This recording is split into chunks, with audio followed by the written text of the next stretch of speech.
This documentary contains video clips of products and individuals with the intent and purpose of informing the viewer of current and developing technologies. This does not imply endorsement or advertising for these products. No recommendation for purchase of any product is given by the presenter or production team. The producers encourage industry involvement in this effort to educate the general public. Contact our production manager if you would like to become involved by presenting breakthrough technology in this documentary.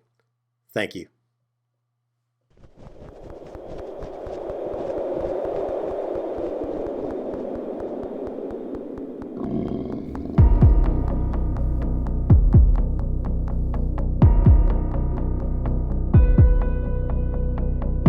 The ocean floor. Vast, dark,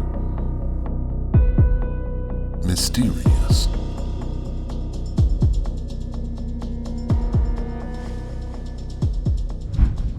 Here, on the very bottom of the sea, is where our story begins.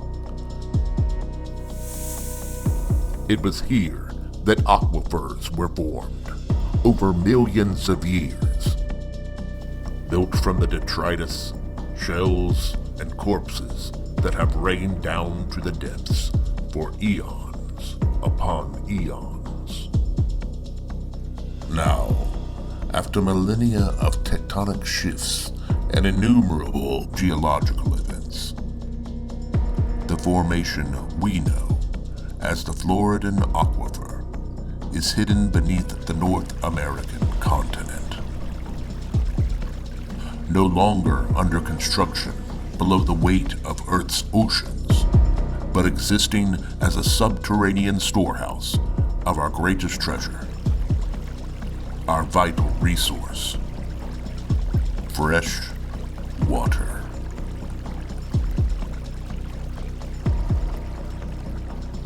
The Floridan Aquifer is one of the most productive aquifers on Earth. It stretches across the plains of the southeastern United States, flowing ever downward to the very tip of Florida and out into the Atlantic Ocean.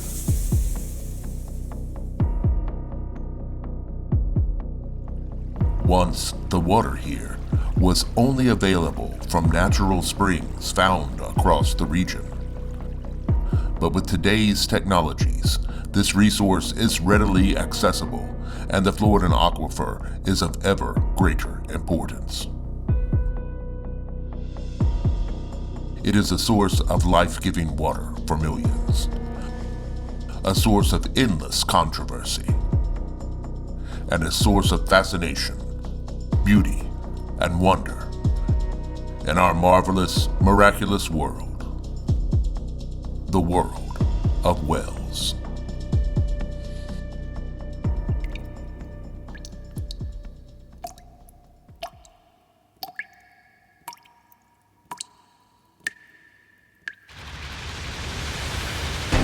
McClain Shallow Wells founder, Jim McClain, takes us on a wide-ranging journey to everything wells. From cultural influences, their place in our history, religion, and art, to how they helped shape our world and the contours of humanity. We will travel back in time to the origins of civilization, through myths and legends, across paintings and songs. Witness the fantastic journey unfold as we seek to understand our relationship with Earth's most precious resources. This is the world of wells.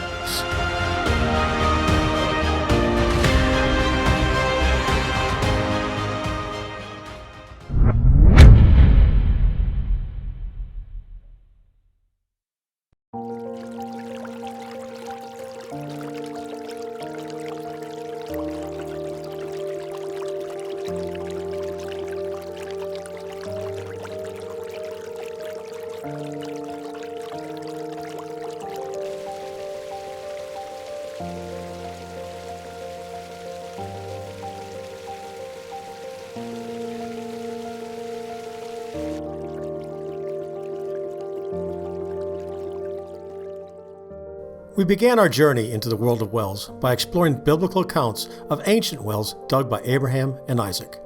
In our second chapter, Wells of Savannah, we looked at wells in the New World, beginning with colonial-era wells right up to wells dug in the early 1800s. By comparing these wells, we have seen that well technology had not significantly grown in over 8,000 years, and then everything changed.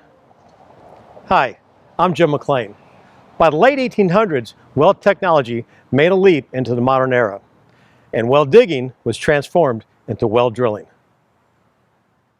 Now wells in Savannah would be drilled directly in the Floridan Aquifer.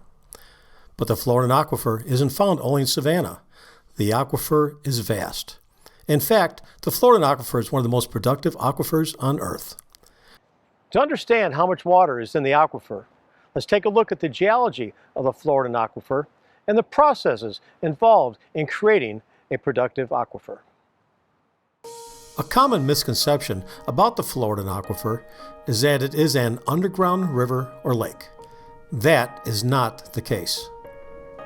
The Floridan Aquifer is a body of porous rock and sediment saturated with groundwater. The aquifer is mostly fractured limestone created over millennia when it was once the ocean floor. Sediment accumulating on the bottom of the ocean eventually transformed into porous rock. Over millions of years, land formed over this rock formation, and what was once the ocean floor became a subterranean treasure house called the Floridan Aquifer. The replenishment of aquifers by precipitation is called recharging. Water enters an aquifer as rain seeps through the soil and is captured in the aquifer formation like water trapped in a sponge. Most of the aquifer is protected from cross-contamination below the surface by a confining layer called the Hawthorne Formation, a layer of impenetrable rock and clay. Water flows through the aquifer and may resurface through springs and wells or even flow right out into the ocean. When this happens, the fresh water springs up to the surface of the ocean, and fresh water can be collected by passing ships directly from the ocean itself. Recharge of the Floridan Aquifer happens above the southern fall line in what is called the Piedmont. A Piedmont is a gentle slope leading from the base of mountains to a region of flat land. The fall line, a Mesozoic shoreline of the Atlantic Ocean, serves as the boundary between the Piedmont and coastal plain.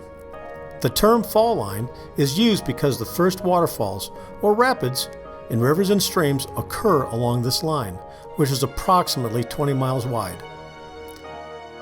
The waterfalls are encountered as one comes inland from the ocean and result from the decrease in elevation and exposed rock. Soils north of the fall line in the Piedmont tend to have a clay consistency, while soils in the coastal plain to the south of the line are more sandy. In Georgia, the cities of Columbus, Macon, Milledgeville, and Augusta developed along the fall lines of the Chattahoochee, Ocmulgee, Oconee, and Savannah rivers. Entrepreneurs settling in these cities quickly noticed the water power potential offered to their industries created by the falls.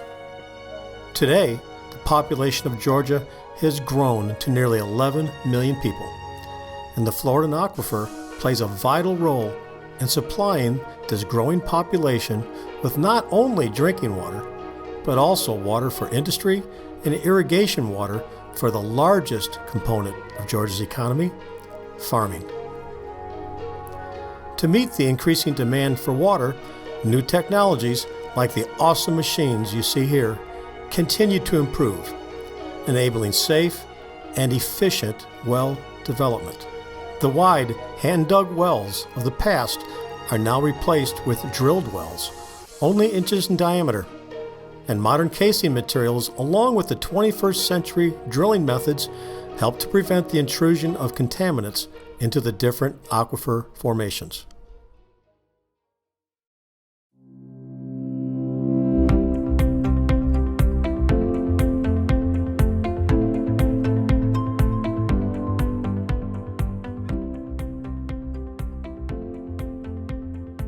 to keep up with this ever-changing technology, every summer, well drillers from across the Southeast gather in Myrtle Beach, South Carolina, for the South Atlantic Well Drillers Jubilee. Here, the latest advancements in well drilling technologies are on display for industry professionals to review. The Georgia Association of Groundwater Professionals also hosts trade shows annually. Throughout the day, members gather to further their education, refining their knowledge of well drilling and pump installation, and acquainting themselves with the new legislation and legal matters like changing regulations and codes.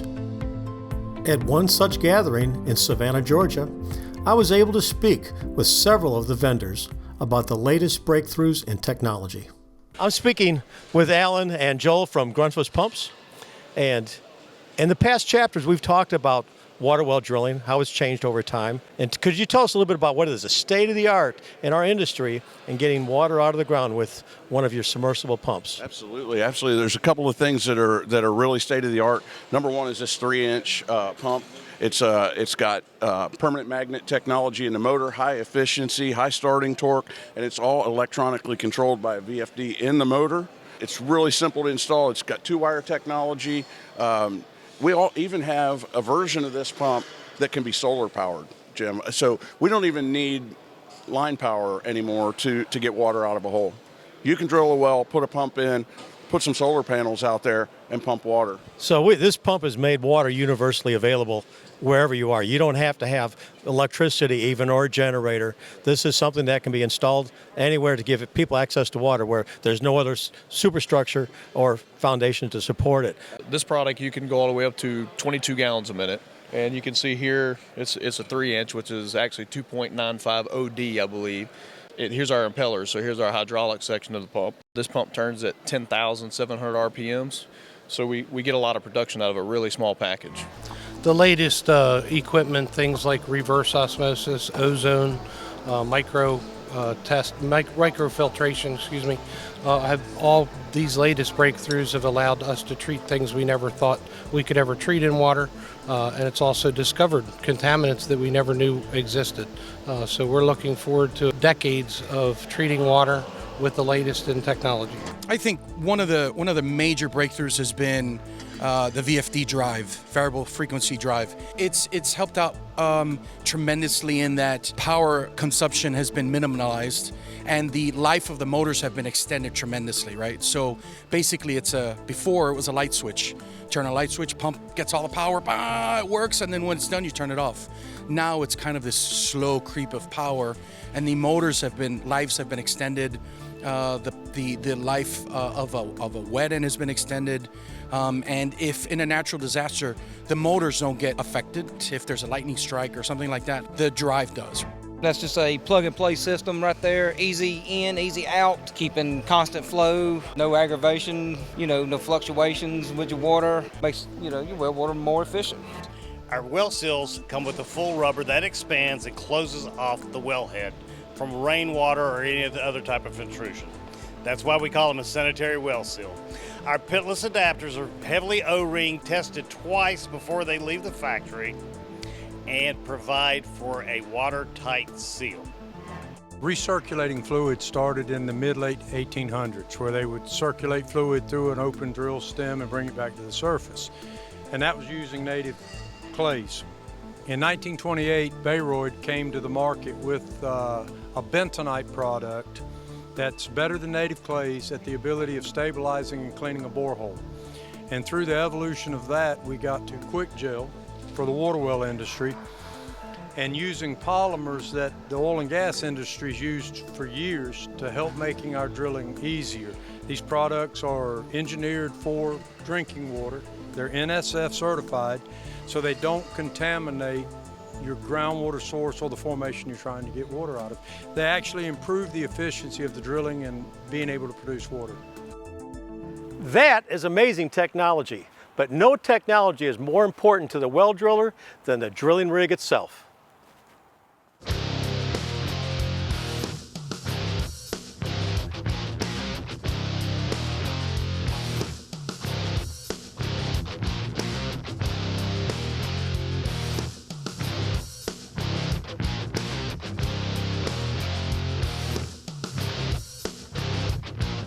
Now that you have heard about some of the amazing technologies being developed in the world of wells, let's take a look at the well driller's most important piece of technology, the drilling rig.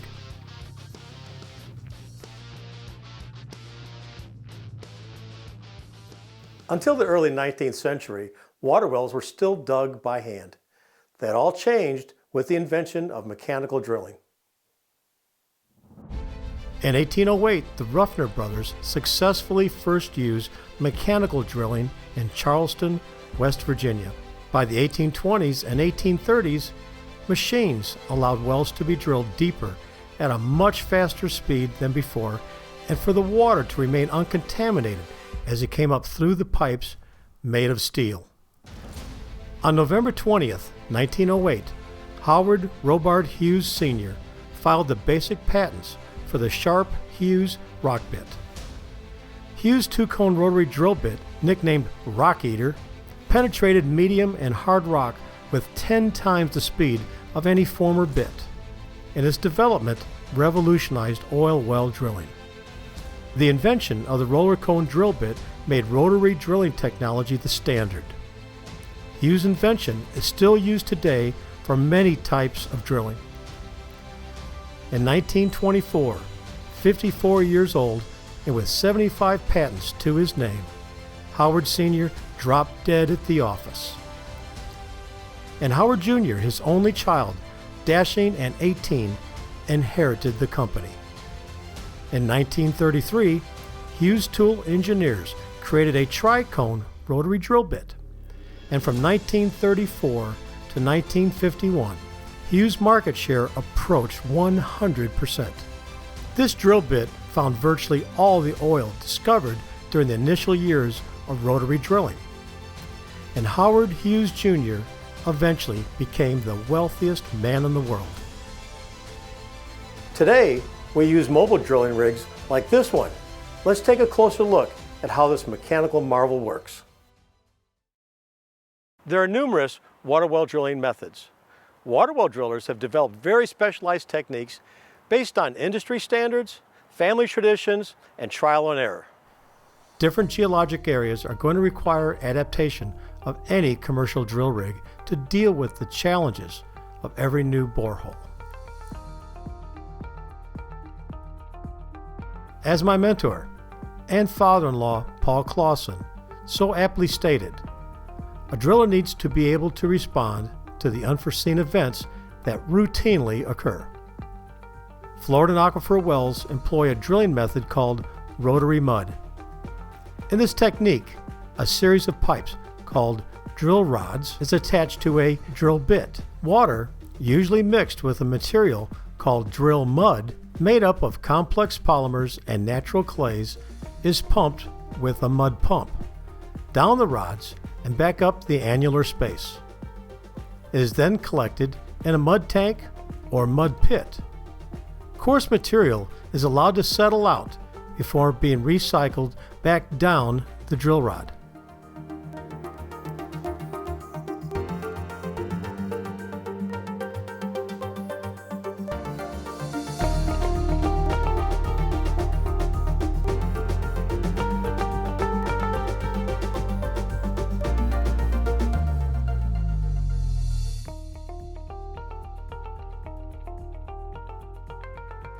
Utilizing a drill bit designed to penetrate sands, clays, and other unconsolidated material called a drag or step bit, a borehole is created.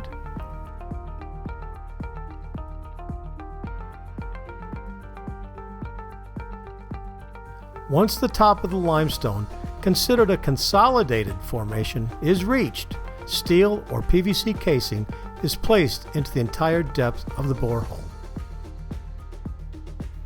Next, a slurry of grout, designed to create a sanitary seal around the casing, is pumped through the annular space with a tremie pipe. Then, a second, smaller drill bit, usually a roller cone, is used to drill beyond this casing and into the limestone. Now we have reached the Floridan Aquifer. If a sandier formation is encountered, The well may be constructed using a section of pipe with holes or slots of very specific sizes called a well screen. The sizes of the openings are designed to sieve a portion of the natural formation and allows the well to be developed to provide a clean and clear water source. The case borehole is then manipulated through well development to remove finer sands and clays. High pressure air, deflocculants, overpumping, and disinfectants are used to clean the well before installing the pump. Pump design and installation depends on many factors. These may include size of well casing, demand volume, depth of the water table, the potentiometric surface, as well as pressure requirements, depth of well, and friction loss. Submersible pumps are more commonly used in the Floridan Aquifer because of the deeper potentiometric surfaces. These pumps are more efficient than older style jet pumps mounted at the surface, but do require at least a 3-inch diameter well casing. A state-of-the-art water well installation eliminates common utility water system problems such as high water bills, water system shutdowns, unwanted introduced chemical ingredients such as fluoride or chlorine, and grid dependence. Just as importantly, a well that is properly designed and installed by a professional licensed water well contractor should provide decades of reliable service. It is hard to fathom the volume of water that exists in the Floridan Aquifer. Conservative estimates suggest that the amount of water in the aquifer may equal the volume of water in Lake Michigan, 1 quadrillion gallons. An actual sea of water right below our feet, ready to supply the needs of our growing population for generations to come. To ensure the productivity of the Floridan Aquifer, proper management of this resource is required. These efforts should include reasonable use and access to the water. The quality of life of over 30 million people depends on it.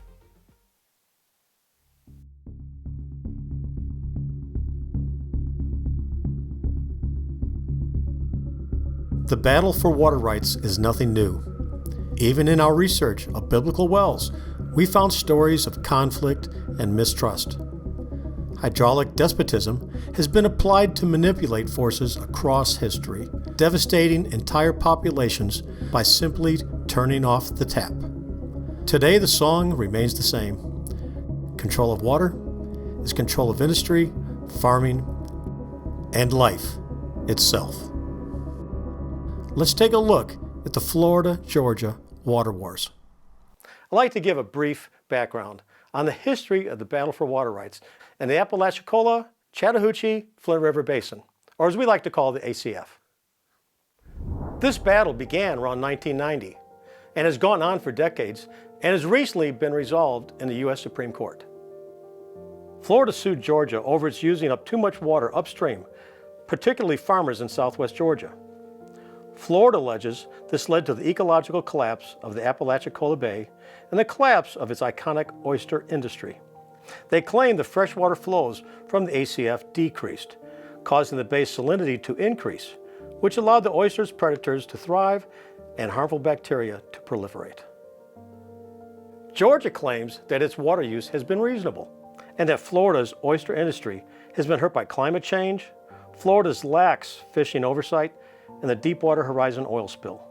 Georgia warns that if Florida gets its way, farmers won't be able to irrigate their land, and this could cost Georgia between $335 million to more than $1 billion in lost revenue. Georgia also contends that limiting its residents' consumption won't give Florida all the water it wants, due to the complicated way the Federal Army Corps of Engineers regulates its locks and dams in the ACF River Basin.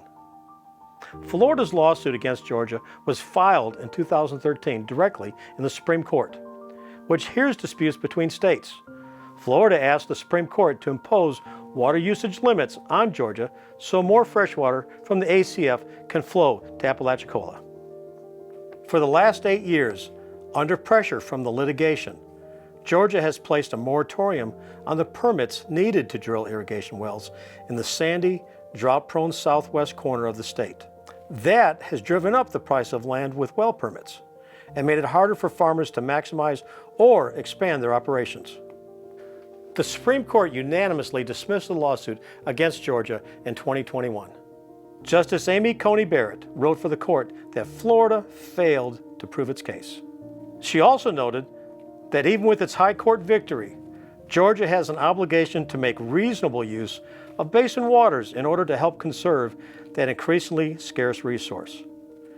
Georgia officials call the decision a vindication of their water management. We know we've got to be stewards of our resource, just like with anything else. We think that there's plenty of water there to be utilized by both Georgia and Florida. If you look at where we started at with the drilling part of it for irrigation in the Flint River Basin, it had cut out a tremendous amount of revenue for us.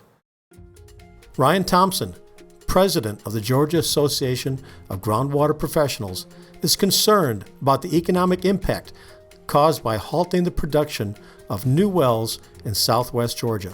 It cut out about at least $500,000 worth of revenue per year for just my company. That's not to say what it cut out for my competitors and my friends that are in the same industry along with us. But we also have to look at the farmer, what it's costing him. He's not able to put wells in to make better crop, with crop prices being what they are for today and yesterday. Nothing's really great in the ag industry. And whatever it costs to put a crop in, if we can put stuff in cheaper, makes it cheaper for the consumer product.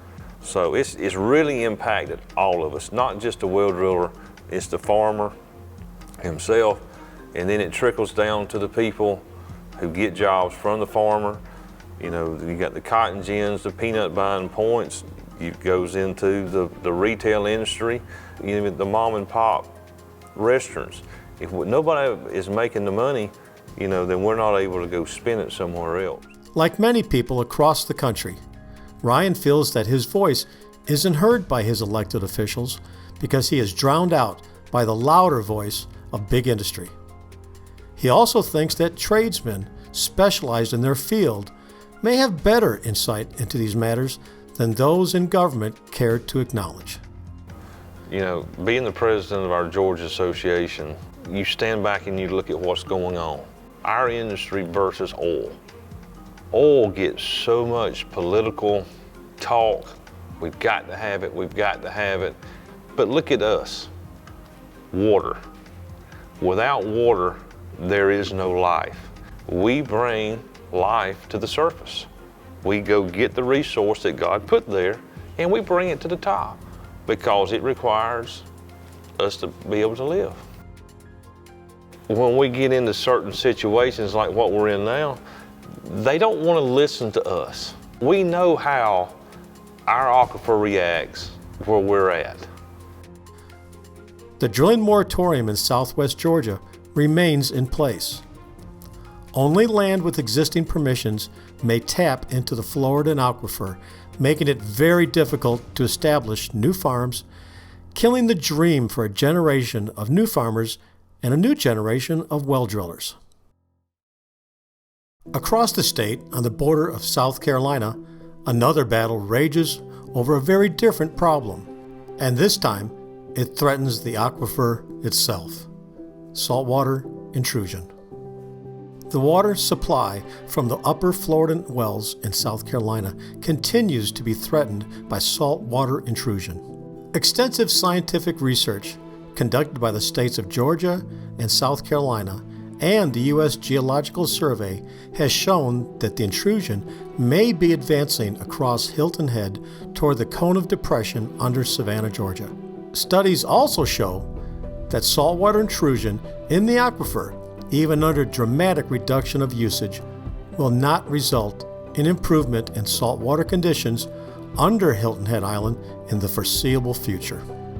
South Carolina has shown through studies and monitoring that overpumping of the aquifer in the Savannah, Georgia region has reversed the flow of groundwater, bringing salt water from the Port Royal Sound into the upper Floridan aquifer. It is also understood that some naturally occurring plumes of saltwater also have impacted the aquifer, but this is only half of the story. Saltwater intrusion's been around for a long, long time. Pete Peterson has been drilling water wells in Chatham County for over 40 years. His knowledge in this area of the Floridan Aquifer is unsurpassed.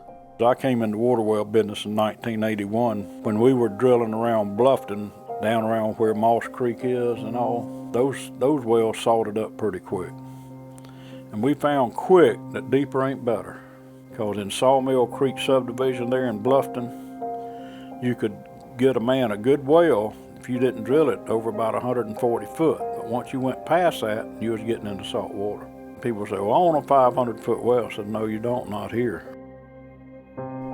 Typically, the Floridan Aquifer is protected from contamination of this kind by a confining layer. This impermeable Hawthorne Formation is a layer of clay and rock that must be penetrated before the water from the aquifer can rise to the surface. This is also true for the reverse. The saltwater intrusion began in Beaufort. Back in the day, they mined phosphate off the bottom of the river in Beaufort. But they actually mined phosphate, which the phosphate was the confining bed for the Floridan Aquifer. And so when they took the confining bed off, mining the phosphate, and this is back in probably the early 1900s, because the phosphate was right there on the bottom of the river. When they took the confining bed, that allowed salt water into the Floridan Aquifer in that area. So the Marine Corps Air Station in Beaufort has always had a hard time finding fresh water for their wells.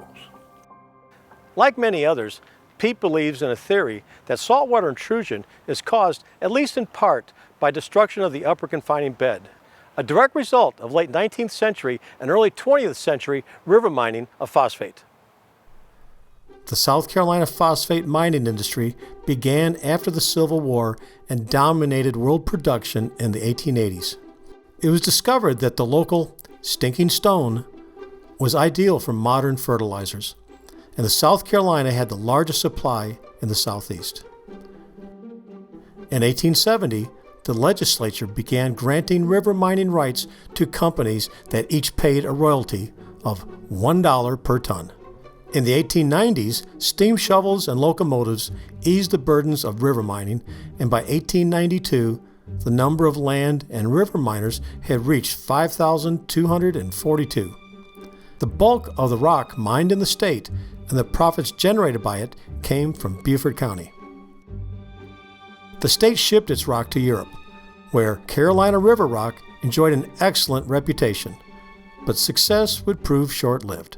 An 1893 hurricane crippled South Carolina's river mining industry, and Florida displaced the Palmetto State as the nation's top producer the following year. River mining ended in 1909. Is salt water passing through breaches caused by river mining in South Carolina some 100 years ago? It's hard to say for sure, but everyone agrees the Floridan Aquifer must be protected today.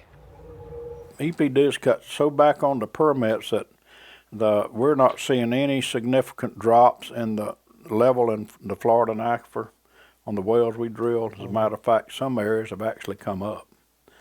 And that's because of the limited use and no more permitted wells in the red zone or the yellow zone at all coming out of the Floridan Aquifer. EPD will not permit any well, regardless of the amount of gallons in the red zone. No EPD permitted wells. Now you can get a permit to drill a well. I mean, if we couldn't furnish residential wells. Yeah. South Carolina continues to develop alternatives to aquifer usage and has already implemented several plans, including a pipeline to transport treated Savannah River surface water, reverse osmosis water treatment plants, and aquifer storage and recovery facilities.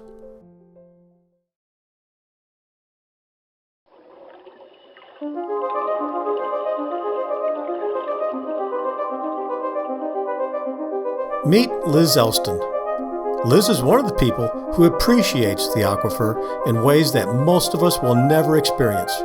For her, the aquifer is a subterranean adventure.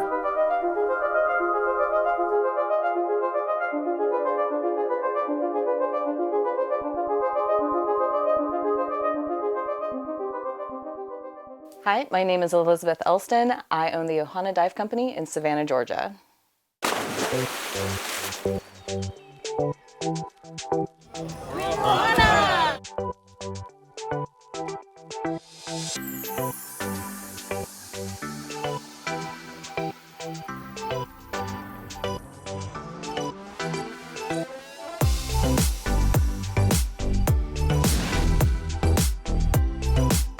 We started the Ohana Dive Company a couple of years ago after leaving a major dive company down in Jacksonville, Florida. Ohana means family, and that's the way we treat all of our students, all of our customers. We want you to feel welcomed and to continue diving and enjoying all of the environments that the diving world has to offer. One of our favorite experiences that we like to take people to is the Floridan Aquifer. It's an amazing experience because it's something that you don't get to see from the surface. You actually get to go into some of these caves and caverns where these springs are flowing.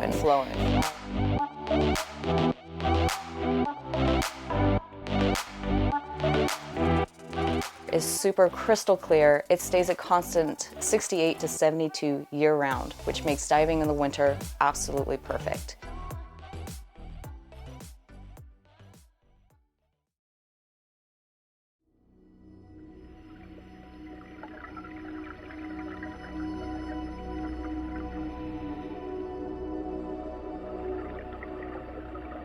A few of the springs that we go to are Devil's Den, Blue Grotto, Rainbow River, Peacock Springs, Royal Springs, Crystal River.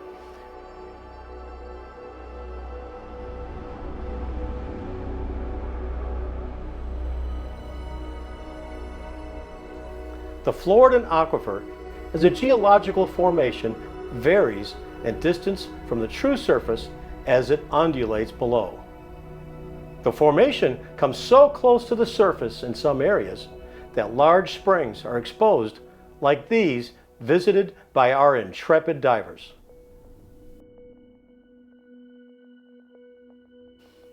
Each of these springs have something different to offer. Let's take, for example, Devil's Den. Most of that terrain is nothing but limestone. However, it is home to a lot of fauna, different kinds of fish, such as huge bright blue catfish, bluegill, pond sliders. It's also riddled with hundreds and hundreds of fossils. Rainbow River, that spring, even though it is technically not a river, it's a spring-fed river, the terrain of that varies. It was an underground river that had collapsed on top of itself a couple million years ago. It's home to river otters, bald eagles. The bottom of the river, it's so crystal clear. 100+ visibility. The terrain of the bottom ranges from nice sandy, silty that actually looks like it's boiling because of the vent of the water that's coming out. It also is home to several rare species of grasses.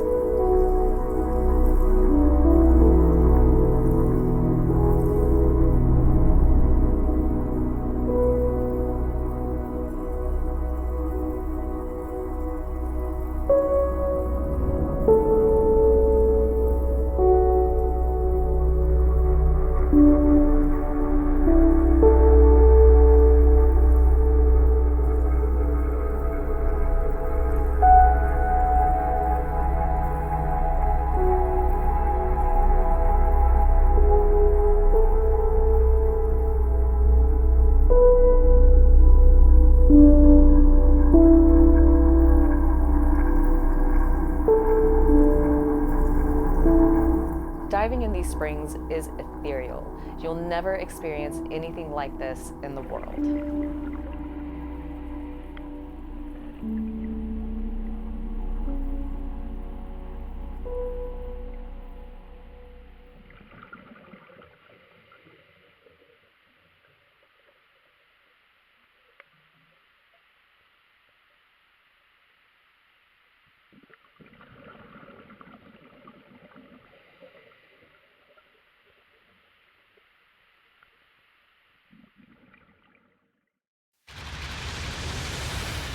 We've taken a closer look at one of the most productive aquifers on Earth. We've shown how after digging wells by hand for over 8,000 years, mankind made the leap into drilling wells into the saturated rock formations using powerful pumps to extract their hidden treasure. We've explored the controversies surrounding this precious resource and witnessed the wonder and beauty of this subterranean paradise. The Floridan Aquifer may be taken for granted by the many people who use it every day. But for us, it is a giant, a powerhouse, truly a natural wonder in the world of wells.